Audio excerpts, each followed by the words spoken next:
I have just returned from a teaching trip to Mexico, and I thought I'd give a few reflections about that and some sense I had about the teaching and what was helpful. And from there, actually, we'll see where I go.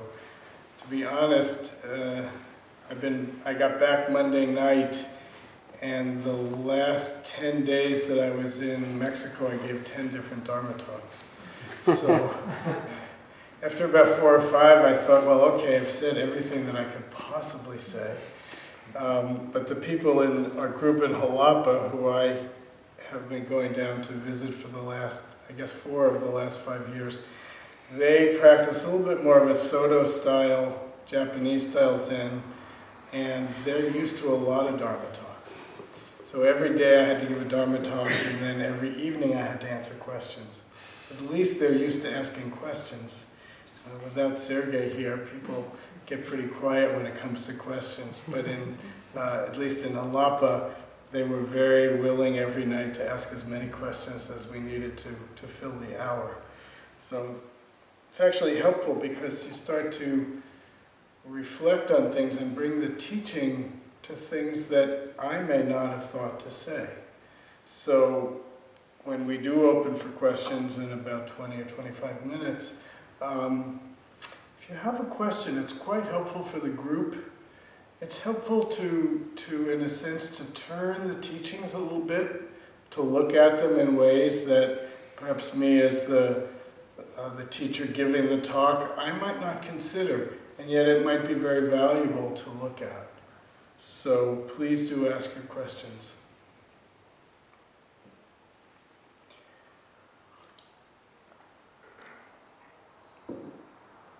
So I'll start with just a little anecdote about my time in Mexico, and it's a little bit telling a story on myself, but I think it's helpful. I think it was a good experience. How to put this? Well, let's just lay out generally just for your information. I was gone for about 17 days, and the first 6 or 7 of those days, my wife and I went to this town in central Mexico called Guanajuato. It's an old mining town. I read while I was there that in the 15 and 1600s, about 1/3 of the silver in the whole world came from the mines in this town. So I suppose at that time it was quite wealthy, and many of the buildings seem to date back to that time period. And it's quite lovely. It's, as many of the places that I go in Mexico, they're kind of Spanish colonial style city centers, very old and quite vibrant. People are out, and it's something of a tourist area, I guess, for Mexicans and a few Americans, some Europeans. But it's very active. People are sitting in cafes, and mariachi bands are wandering the street playing music, and a lot of art. That's one thing that struck me just about everywhere I was in Mexico. There are artists and art everywhere. The culture is quite vibrant. My wife and I had been in this city of Guanajuato about 25 years ago, so it was interesting to go back and see the changes. Of course, the city center where we spent 95% of our time was the same, the buildings, but you could see the wealth, you could see the change in Mexico, that the buildings are being repaired, there's a lot of upkeep, and in some ways I get the feeling of going to Mexico so often.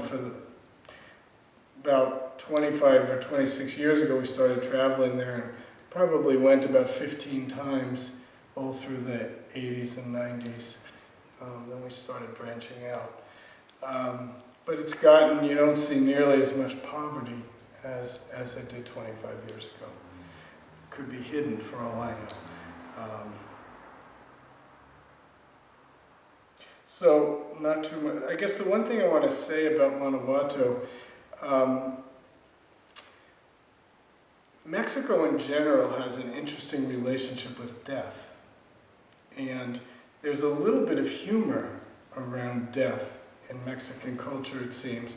If you look in on some of the Facebook postings that I put up while I was there, you'll see they have, this was actually outside of Mexico City, but there's an ice cream company that all their decor is like skeletons and skeletons riding horses. And in the town of Guanajuato, they don't have much cemetery space, I guess, so they dig up the bodies after a certain period of time. And over the last 150 years, they've dug up about 100 mummies. That there's something that happens from the soil. They don't really understand why, and some of the bodies mummify. And in the very old days, they took these mummies and they, remember from your elementary school art classes, you make these dioramas? Well, they'd make these dioramas and then they have the mummies acting out certain parts. And it's quite bizarre. Nowadays, it's a little more sedate. The mummies are either standing up or lying down. But there's this kind of attitude that, so often we try to ignore death, the actual fact of our own impending death, the death of our loved ones, the loss and the grief. And in many of the different places in Mexico, I just noticed little ways that they poke fun at that. And I don't know enough about the culture to really understand all of it. But I do know I was in a museum one time, and they were talking about one of the indigenous populations. I actually overheard this guided tour that I was not on. And they were talking about the belief in that culture was that pain fertilized the soil. So in order to get a better crop of corn, you needed to inflict pain on, usually they pick their adversaries. So if you got captured in a war, they'd put you in the center of a circle and all the warriors would shoot arrows at you, trying not to kill you, so that you would go through pain and that would fertilize the soil. And I think what strikes me about that, to us it sounds so bizarre, at least to me, it sounds like such a bizarre idea and actually such a cruel and inhumane thing to do to another person. But to them, it fit, it was right. And culture changes over time. And just like anything else, we get very attached to our idea of what is right and what is wrong. And one of the core things that the Buddha taught was that right and wrong are relative concepts. And that depending on the time and the circumstances, the culture is different. Right and wrong is different. So what might seem so wrong to us was so right to them. And I could see even as I'm talking about this, there's a tendency to say, I could hear in my mind a little whisper of, well, now we know better. But there's a hubris in that. Maybe we do.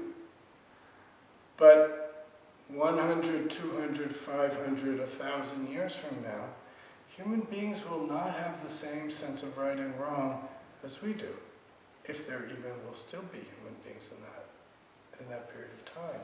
So culture is relative, right and wrong is relative, beliefs and ideas are relative.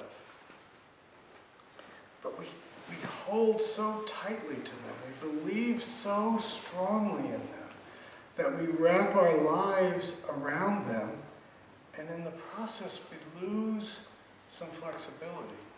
We lose, I think, some contact with something more authentic and real in our nature. And to me, one of the beautiful things about travel is to get pushed up against differences, to get pushed up against those assumptions of right and wrong, and have to look at them, have to work with them. So I said I was going to tell an anecdote about myself.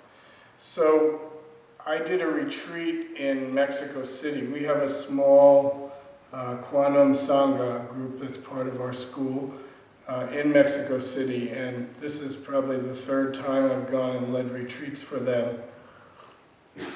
And we go to this place south of Mexico City. One of the men, his father owns a house in what is something of a luxury bedroom community for Mexico City. So there's obviously some wealth.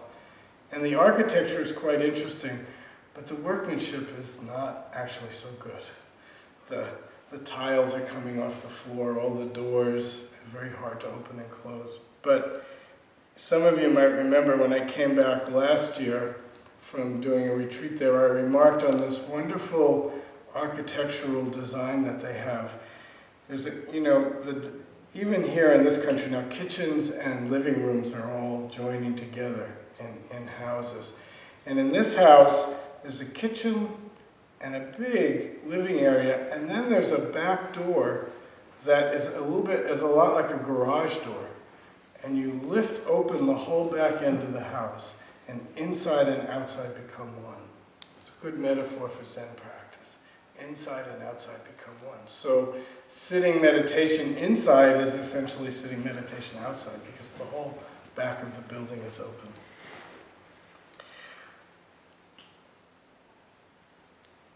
When we got to Jalapa, which is the capital city of the state of Veracruz, it's a lovely city in the mountains. Again, pretty old buildings, not quite as colonial as Guanajuato, but ringed by mountains. And one of the important things to know for this anecdote is that there are volcanoes in Mexico. And actually a beautiful volcano right outside that I could see from where we were staying in Jalapa. But for this story, the important volcano was closer to Mexico City, outside the city of Puebla. And apparently it's been active for the last few months. I didn't really know this. But on about the start of our retreat in Guanajuato, actually I got an email from somebody asking me if I had gotten home yet, because flights were being canceled because of the volcano. So already it begins, will I be able to get home? Before that, the BART strike was going on, and I needed to take BART home from the airport. So already I'm starting to wonder, well, how am I going to get home from the airport? We're getting in at 6 o'clock at night, it'll be rush hour, blah, blah, blah. The mind grabs it. Then the volcano, they started canceling flights to San Francisco from Mexico City. And it literally, even the day before, well, there was the volcano, and then there was the plane crash. And then all the flights going into San Francisco were canceled. And then actually the flight I was on the morning flight the day before was canceled, but finally the plane started to run. Anyway, the point being, technically I was on retreat. I shouldn't have even been on my computer to know about all these things. And by the time the retreat ended, they had already been taken care of. But in the meantime, my mind was able to grab hold of them and turn them and get concerned about it and wonder about it, and the whole mass of thoughts that arise out of conditions was so obvious and apparent to me. And in this moment in time, with all of our computers and our smartphones and tablets and everything else that keep us so hooked in, it's so easy to get more things thrown into our consciousness that we can grab, perseverate about, worry about, be concerned about. And again, how easy it is to lose ourselves into thinking and ideas, fears and concerns. And I can watch the process go on for myself. The interesting part of it is then how do you work with that? So, I know I had the experience while I was sitting of getting stuck in this thought-feeling process about the plane. And what's interesting to me is watching how things come, get stuck, but then also disappear. So we were sitting in the first meditation sitting of the day, and I was stuck on this plane, and it's going through my mind. And at the very end of the sitting, a question appeared in my mind. And it was something like, what is it that's grabbing you so much? Simple question with no answer. The bell rang, and in the way they work it in that first sitting, you basically get 5 minutes to stand up and stretch. And you don't walk in walking meditation, you just stretch a little bit and then you sit back down and sit again. And when I sat back down, it was gone. Just gone. Something that grabs also disappears. And I think it's really important for us to remember that, because it's so easy to get grabbed.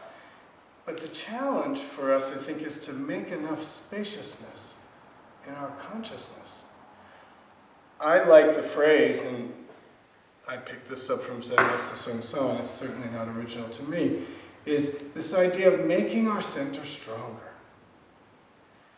And to me, Paul talked about it in meditation instruction tonight, and many of you have heard this a million times, but since I need to be reminded, I'm sure you do also, that when we breathe into our lower abdomen, on the inhalation, our belly rises. And on the exhalation, our belly falls. And Zen Master Bon Soeng used to call that your center. And like I said, he used to take a stick and actually poke us right there. And he'd say, make your center stronger, stronger, stronger. As I understand it, in the Korean and in the Chinese, the word for this is tangen. And I've been told that the word tangen translates energy garden.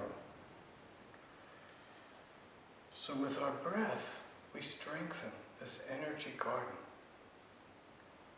We move out of the perseveration of our thinking. We move down even lower from the center of our feelings and our emotions down to this place that includes them all. And from that place, we can actually, as we make our center stronger, we can hold it. We have stability. As interesting and different as cultures, as Mexican culture and American culture is, and visually, architecturally, design-wise, it's very, very different in Mexico. But there's a level of problems that human beings go through that seems a little bit more universal. I talked with a lot of people who were struggling with depression and anxiety. There's a lot of fear. There is an undertone of violence that scares people and affects people. I talked with some people who are working with people who have been, like working with women who are suffering from violence at the hands of people in the drug cartels. And I talked with another person who actually was working with men who are addicted to drugs, who have been part of these cartels, who have themselves raped and murdered, and people disappear. So there's a level of anxiety and fear that people have to live with. But at the very same time, life goes on. Really, generally, if you're in, just like in East Oakland, if the gangs are fighting and you happen to be in the wrong place at the wrong time, you can get hit by a bullet or something else. But generally, they fight each other. So, in many ways, walking in the street, it felt as safe as anything I feel here. was actually quite lovely. But people suffer from the same kinds of things that we all know about. So the culture may be different, the reasons may be different, but probably it's a universal human problem that we have to figure out a way to deal with the insecurities and the struggles and the concerns of our life.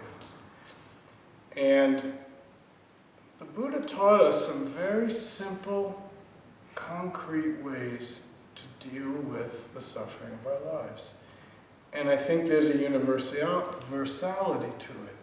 And I do think it starts with strengthening our center, with strengthening that place of stability, that the container gets big enough to hold our experience. Because so much of what we do is respond to things that we can't hold in ways that make the situation worse. Psychologically, you can say we act out in order to not deal with what's really going on. So the first thing the Buddha talks about is how to see things actually as they are. And it takes courage. It takes some stability, some calmness to be able to see things as they are. Because we're always coloring things and changing things in order to fit the image of how we want things to be. So the Buddha taught, he taught that the way out of suffering is through the Eightfold Path. And the first fold of the Eightfold Path is what the Buddha called right view. To understand what the Buddha meant when he said right view, it's better to hear it as no view. View being how I particularly skew things and change things and make things fit into the way I understand the way things should be. The way I imagine it, it's as if each one of us wears a pair of sunglasses. And it's a custom-made pair of sunglasses that fits us perfectly. And then everything that we see coming in and going out, all is filtered through those glasses. So we don't accurately perceive the world. We see based out of our own perspective. And when the Buddha talked about right view, he talked about stepping out from behind our own perspective and seeing things as they are. People would come in, especially in Jalapa, I noticed this, there were a lot of people with children in their 20s who weren't quite doing things the way they had wanted them to. They weren't going to school, or they were being lazy, or they were not studying what they wanted them to study. I guess, as I say this, I have to admit, the people who, especially in Jalapa, but many of the people that I saw are probably more in the upper echelons of society. The people who have enough money and wealth probably to take the time to do a kind of practice like this. And in listening to people, it's very easy for me to hear how they get all riled up. And in their getting riled up, and I don't mean only them, we lose perspective and we lose a kind of simplicity. So the very first step has to be to calm down, to bring ourselves back into our bodies, into the moment. And doing this practice is a wonderful way to do that. Again, to get that stability in the lower abdomen. And then the other main teaching that Zen Master Soeng talked about was keeping a not knowing mind. Challenging our assumptions. Remembering to question, bring doubt and curiosity to the moment. Because when we're trying to deal with the problems that we have, we get locked in to our own way of seeing and doing things. So we just repeat the same mistakes over and over again. You know, there's the the saying something like, to a man wielding a hammer, everything looks like a nail. So if we have this one tool, we're always using that tool, trying to make it work. But one tool doesn't fix everything. One tool is not enough. So we have to calm ourselves. We have to, I think in traditional Buddhism, you might say you have to calm the passions so that our eyes get more clear and our innate wisdom has room to actually come up and respond clearly to the situations that we're in. So bringing this sense of calmness and bringing this great doubt to the moment and asking, what's happening right now? And then when we think of a course and we start a course of action, I can hear the echo of Zen Master Bon Soeng saying, why do that? Why do that? Whatever we're doing in our life, why? What's our intention? What's the direction we're having? Zen Master Bon Soeng would say, if it's for me, suffering appears. If it's for all beings, no suffering. So how we orient ourselves, moment to moment, not theoretically, that's the hardest piece to really get. It's not, the theory is nice and it's helpful to understand this, but the most important thing is to apply this moment to moment in our life. If we can meet each moment, calm ourselves enough to perceive the moment, be curious about what's actually going on. Use this great doubt to open to the moment. And then when we look to act, to ask ourselves, why do that? Is it for me or is it for all beings? Is it just for my benefit? Or is there a way that I'm bringing more compassion, more peace, more healing to the moment, so that we can find a way to actually increase the humanity and lessen the oppression and the violence and the pain that we so unconsciously cause each other. So Zen practice, it's not just some theoretical idea. It's working with ourselves so in the moment that we find ourselves in, we can bring to that moment the wisdom and compassion that we innately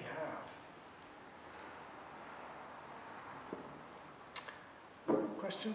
Anything anybody wants to talk about? Sergey? Thank you for your talk.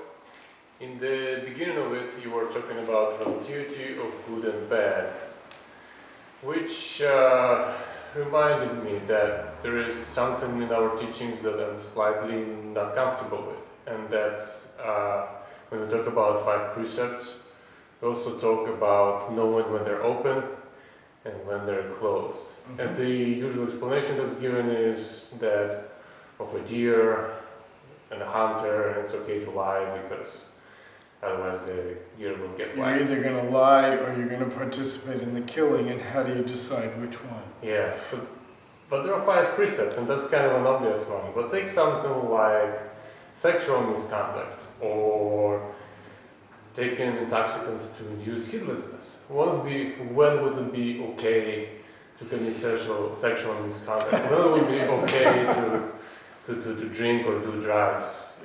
It's an important question, and it's the one thing about our teachings that I'm unclear about and uncomfortable with. Well, remember our precept, the way we take the precepts, the one about alcohol and drugs is not a prohibition against them. It points more to the heedlessness that can grow out of that. So it's more about not being heedless than it is about not doing any particular activity. Is there a time where it's good to be heedless? That's a tough one. But I think that more to the point is, both with sexuality and with substances, again, that question, why do that? How are you making your choice? You know, sometimes, and this is maybe too simple for your question, but, you know, for someone who doesn't have an addiction problem, let's start with that. Sometimes it's a way to join with people, to have a drink or a smoke. And to say, I will never do that, sometimes sets you apart. So the point in the know when to keep them and know when to break them is to try to read the situation carefully and determine what's the appropriate action. Let me give you a different example. This was told to me by Zen Master Bon and Zen Master Jin, who are our two Zen masters in Korea. And in the precepts that all the monastics take, there's some precepts, the males take 250, the women I think take 500 or close to it. And somewhere inside of all those precepts, there's a precept against singing and dancing. Well, they told me that in precept school in Korea, you learn that in most cases, culture trumps precept. So, in Korean culture, they tell me, people love to sing. And if you're nodding, yes, they do. Really, in most cultures, people like to sing. But specifically, so if the monastics weren't to sing, they would be separating themselves so much from the culture that they couldn't really help the culture. So that it's so important culturally that they suspend that precept. They don't worry so much about not singing. Because by singing, it's a way of connecting. Somewhere in the precepts are not to eat onions and garlic. Well, in Korea they eat onions and garlic. So that precept gets a little fuzzy. So now in certain, like in Hong Kong and China, no onions and garlic. They're much more strict.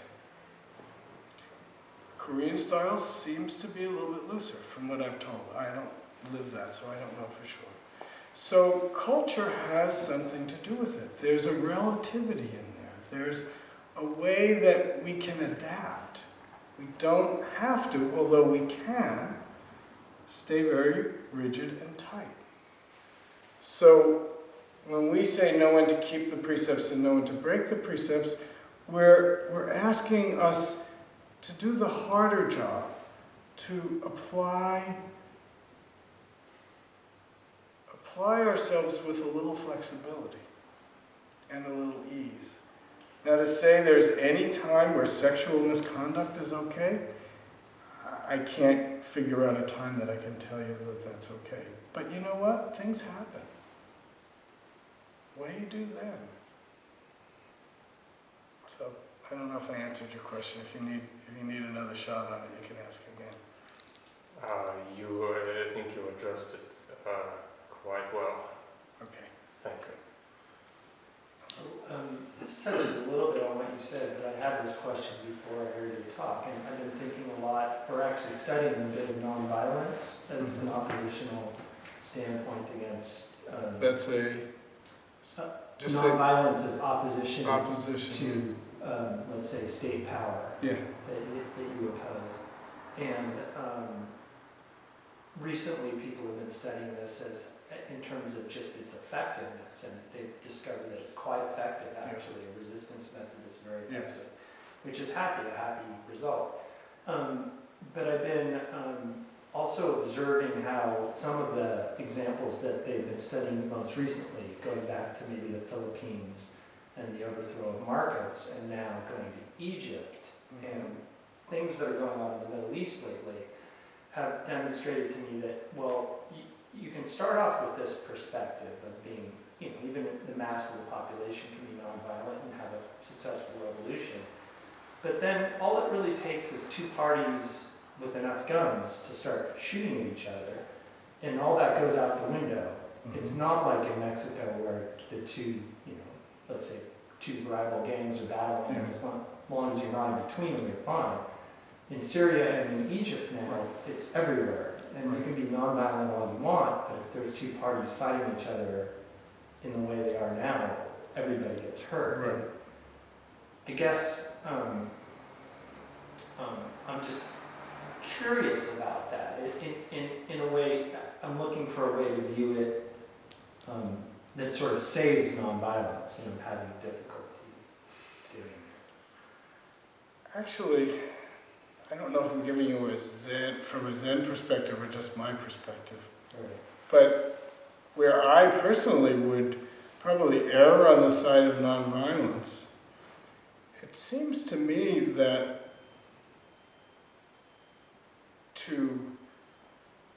it's a strange thing for me to say, but to just out of hand make armed revolution wrong would also be missing the point.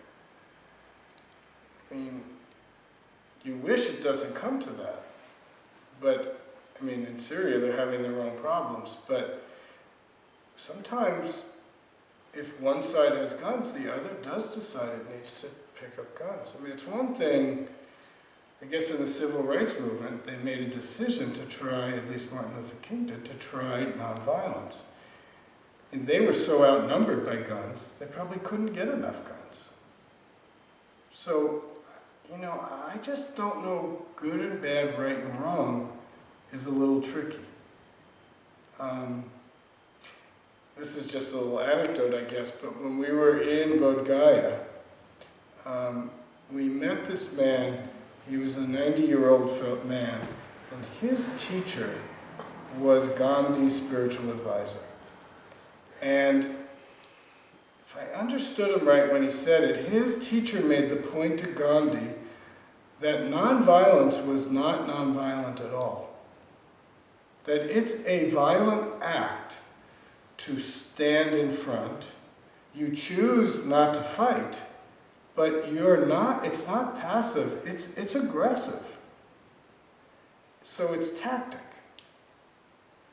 And I think the challenge is to be clear enough and wise enough to understand what you're getting into and the implications of your action. So I don't know, again, I'm trying to touch your question, it's a difficult question. And it's not one size fits all. Depends on the circumstance, depends what you're dealing with. Anybody else? Question? I've been thinking about thinking lately, which is, I hear a lot of folks who meditate end up doing that quite a bit. Well, they're not thinking. Thinking about not thinking gets even worse. Yeah. And actually I've been, Can I just, even before you get to the question, the meditative stance is an observing stance. So you don't have to think about it, but you do watch the thinking. Mm-hmm. You do observe what's appearing and disappearing.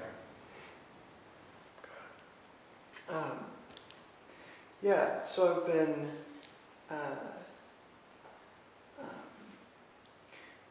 as part of.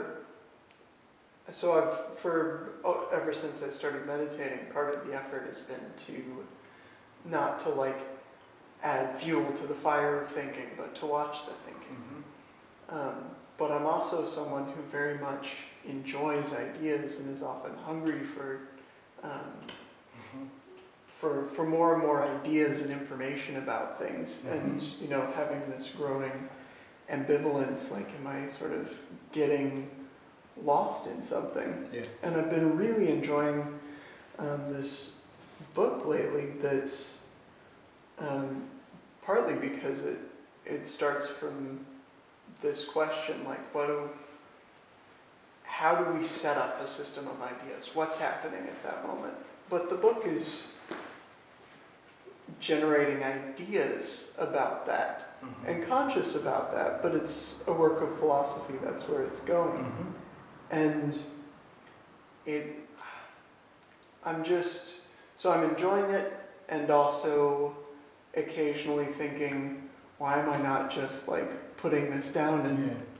And so just how to approach ideas, I guess. Yeah, I think the misunderstanding is to imagine that the point is to not think.